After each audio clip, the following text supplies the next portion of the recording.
Thank you for tuning in to Koppen with Comic. I'm Brian Koppen, or with comic Jonathan Lee-Rey.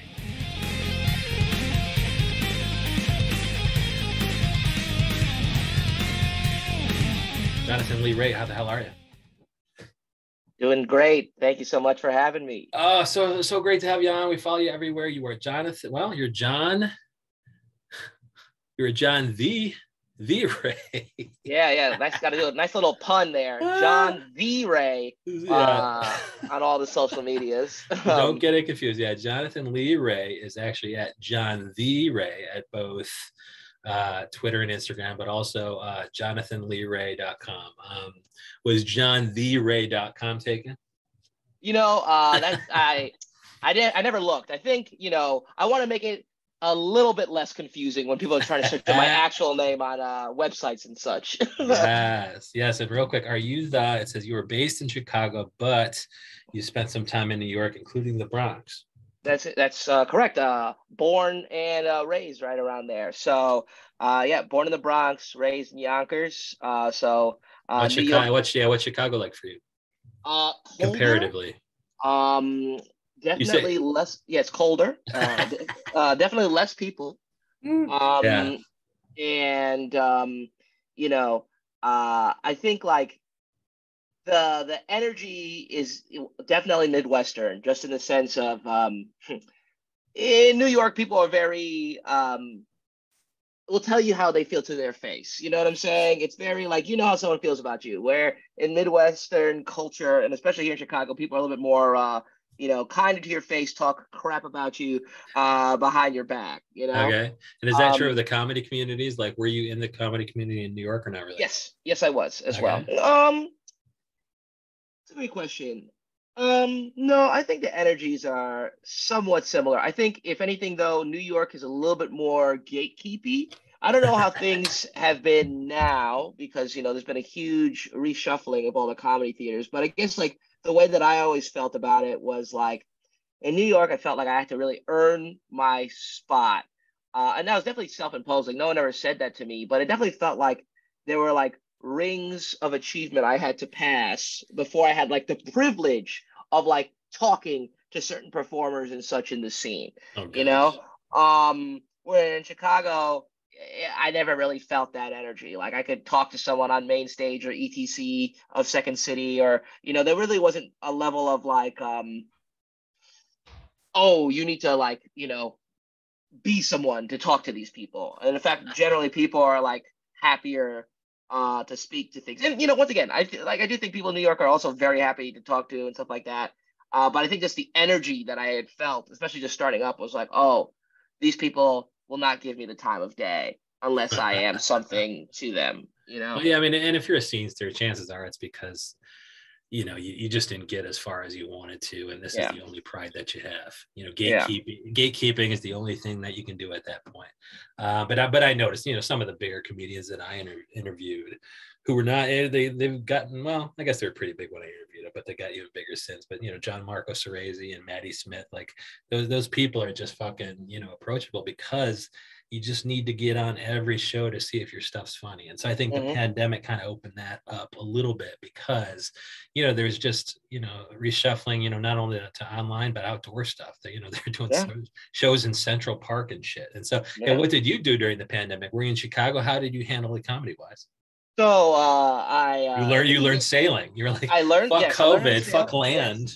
There's less COVID out on the sea, on the high seas. I mean, in the beginning of the pandemic, I did try doing something like the Zoom shows, and they were god awful. So I was like, no, this isn't for me. And I actually used that time to really take a break and work on my own personal health. So, I started working out a bunch, and I lost a bunch of weight. Whoa. And I was, which I've gained all back, by the way.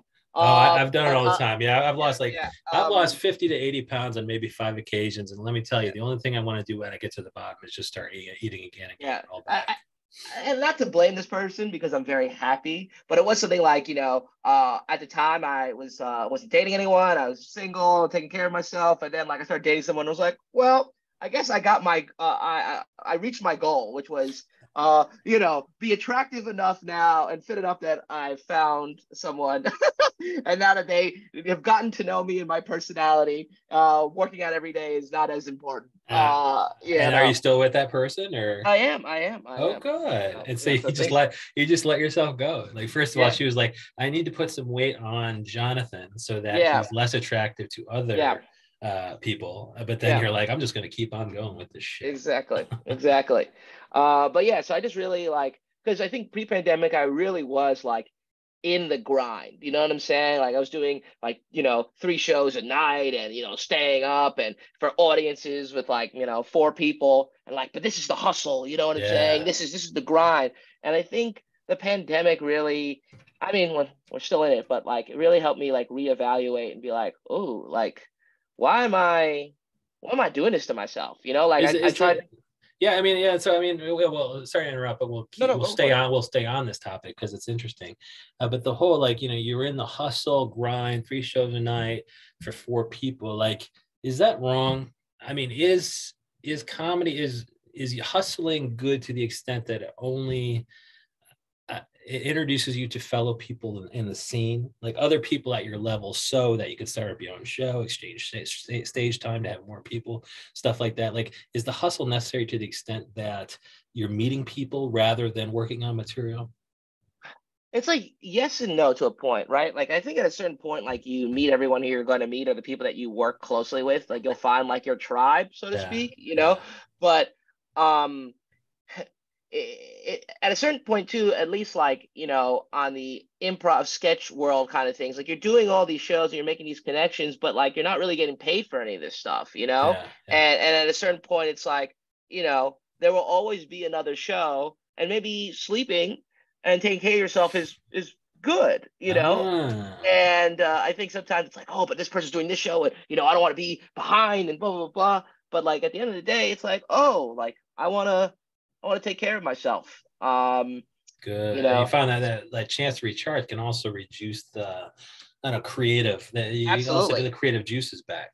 Absolutely, because eventually things become self-referential. You're doing a comedy for so long, and now you're just performing for your friends who come see the show all the time. So it's it's completely isolating to some random audience members. What the hell is going on? But you're having fun because it's you're so used to nobody being there. So I just think taking that break, but it's a break that I never would have given myself if not the whole world was shut down. And now that I had that time, I was oh, okay, let me be more respectful of my time a little bit more. And I think generally, I think people have been that way more. I guess in some ways, I'm a little bit less afraid to be hey, does this show pay? And if not, I might just want to sleep. Exactly, and I think before I'd be I felt I was so forbidden, oh my God, asking people we can't afford this, this is the way the industry is. You can't ask people to pay you. We'd all go bankrupt, He's difficult to work with for even asking. But so what? I mean, you're on the other. Are you on the other side of it now? Because you're artistic director. Yeah. On your website, I don't know if it's current, but said you're artistic director of Stir Friday Night. Does that have Instagram or Twitter? Yeah. That's at Stir Friday Night on all of the social media. It is Chicago's longest running Asian American comedy team. We've been around for 27 years. We've had alumni like Stephen Yoon from Walking Dead and Minari and Nope. Stephen Yoon do comedy? He did in Chicago. Is it good? Yeah, this was before my time, but hey, he's someone now, so I imagine it was something, something of note. Danny Pudi from Community, Mary Sohn from AP Bio, so we've had some pretty cool people come out of the group that I have inherited, so to speak. I think. Yeah, what does the artistic director do then?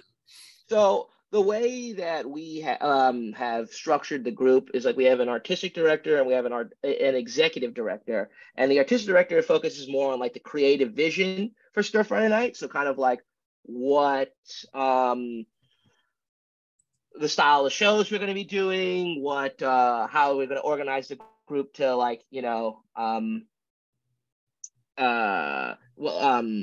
versus sketch or improv or digital. Because at its height, Stir Friday Night had like 30 members, and there were like 3 arms of this company. We made sketches, we did improv, we had a whole like we'd record digital content and stuff like that.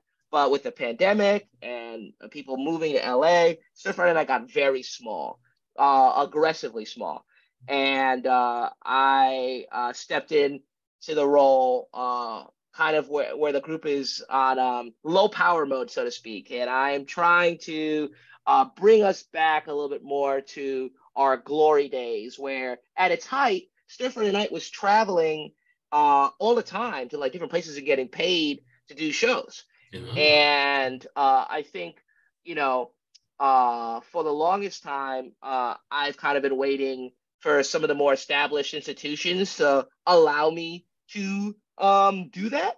And I realize now by having this group, it's like, no, I can empower myself to do some of my own, just a little bit more of the grunt work of trying to figure out how to even get started, Yeah, I mean, I would like to see, like, if I have hot, young, Asian, hilarious people in my like conference room at my job, I would think I would hire that and pay that, right? Like, are you doing, are you saying they are letting you or not letting you kind of book, high paid corporate gigs for your teams?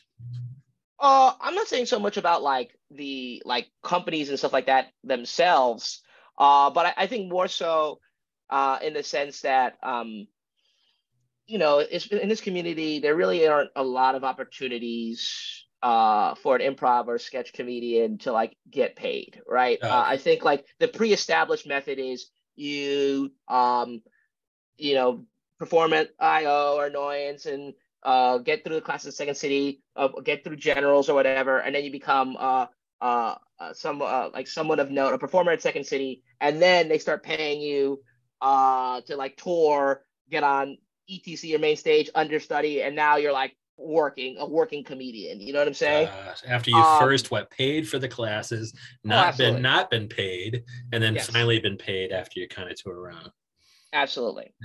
So, but very fortunately, the fact that Stir Friday Night is so old, like we do have people reaching out to us all the time, like, hey, we'd love for Stir Friday Night to come do this thing, which is great. And I think, and we have been doing that, but more passively, all right? Like if someone reaches out to us, we'll do a gig. But I think I am gearing us more so to like be more proactive in terms of seeking out gigs as opposed to just waiting for gigs to come to us. Oh, good. Yeah, and especially if you got the Asian, I don't want to say Asian angle, but there has to be small business people in the Asian community who would love to kind of treat the corporate employees to something a little bit different for the day.